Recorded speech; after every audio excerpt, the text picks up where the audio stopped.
Welcome back, scholars, to our Digital Academy. I am Professor Spark. Whether we are turning the pages of a timeless novel, our mission remains the same. Will today's sweep us into the concert hall? Let's find out together. Welcome to The Explainer. Today, we're grabbing a front row seat to deconstruct one of history's absolute greatest musical melting pots, Antonín Dvořák's Symphony No. 9, which you probably know as the New World Symphony. Now, this piece is a total cornerstone of the orchestral world, but as we're going to see, it is way more than just a beautiful arrangement of notes. It's actually a profound historical document, a massive cultural bridge, and at its core, a deeply emotional immigrant story. Let's take a quick look at our concert program for today. We'll start by setting the scene in late 19th century America. Then we'll see how Dvořák found a truly unique American national voice. After that, we'll take a 4-movement musical journey, unpack his whole philosophy of cultural synthesis, and finally wrap up with the emotion, memory, and eternal legacy of the piece. All right, Section 1, late 19th century America, a nation searching for its identity.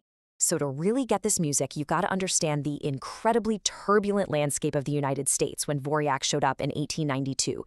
He traveled all the way from Europe to become the director of the National Conservatory of Music in New York. And the timing here is absolutely crucial. We're talking about a post-Civil War America, a place grappling with massive waves of immigration and this crazy, rapid industrialization. The country was basically a giant crucible of cultures, right?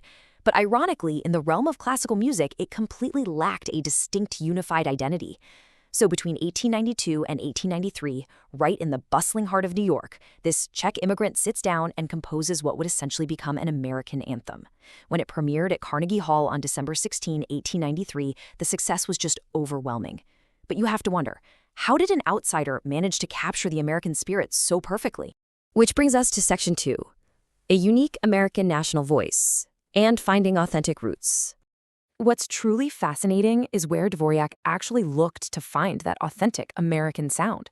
He didn't look up to the established, elite European traditions. No, he looked to the margins. He made this incredibly bold and, at the time, highly controversial statement. He declared, "The future music of this country must be founded upon what are called the Negro melodies." In the 1890s, saying that was revolutionary.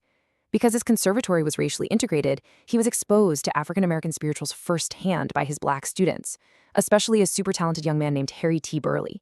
Dvořák heard these melodies and recognized them not just as simple folk songs, but as the literal foundational roots that a serious American compositional school absolutely had to be built upon. But what makes this new world sound so pure genius is that Dvořák wasn't just doing some cheap copy and paste job of existing songs. Instead, he absorbed their entire musical DNA. He took the pentatonic scales and the awesome rhythmic syncopation you find in African-American spirituals and wove them right into his own work. If you listen to the first movement, you can actually hear these distinct echoes of the famous spiritual Swing Low, Sweet Chariot, carrying all that heavy history of slavery, resilience, and hope. On top of that, he drew huge inspiration from Native American heritage, especially after reading Longfellow's epic poem, The Song of Hiawatha. And to tie the whole shebang together, he grounded it with the warmth of his own Bohemian Czech folk roots. He literally took these diverse, marginalized voices and blended them into one unified symphonic masterpiece. Moving right along to Section 3, a 4-movement musical journey dissecting the symphony. So let's actually look at the music itself and see how this cultural synthesis plays out across 45 minutes of pure orchestral genius. The symphony's 4 movements form a really incredible narrative journey. Movement 1 is all about dramatic exploration. It's got this energetic, restless awakening that perfectly captures the awe and, honestly, the danger of a young America. Then we hit Movement 2, the famous Largo. If you've ever heard this piece, you definitely know the iconic English horn solo here. It just oozes this profound melancholy, a deep homesickness, and intense spiritual longing. Next up is the 3rd movement, the Scherzo. This one pivots hard to an energetic, rhythmic, communal dance. Though if you listen closely, it's definitely tinged with these fleeting shadows, kind of reflecting the turbulence of life.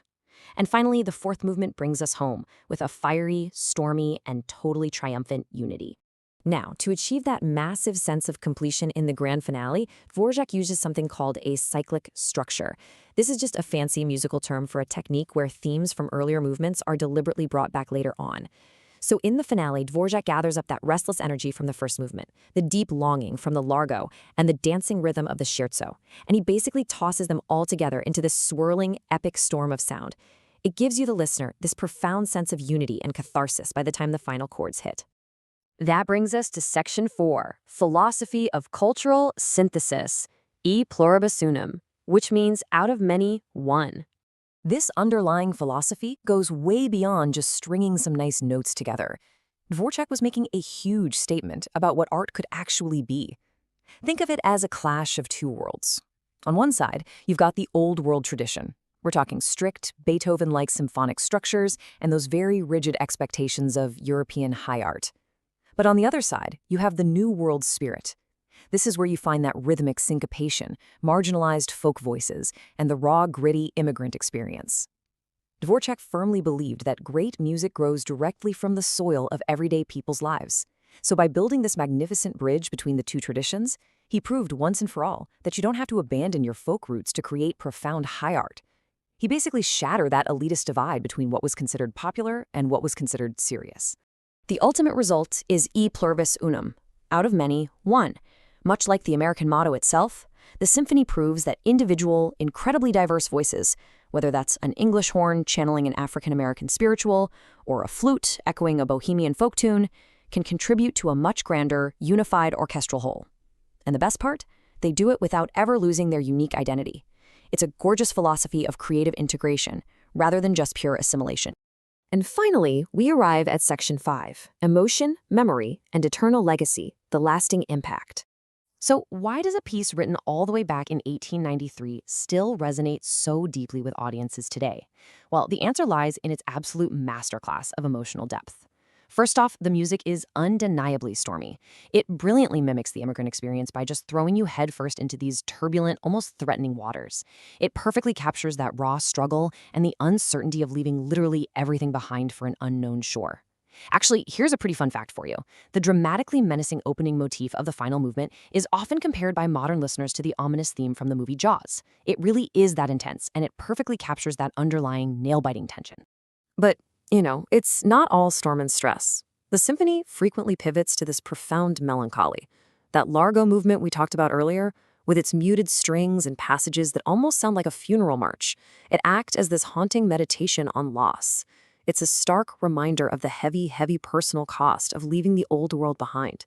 You can literally hear the spiritual yearning for a home that, honestly, maybe only exists in memory now.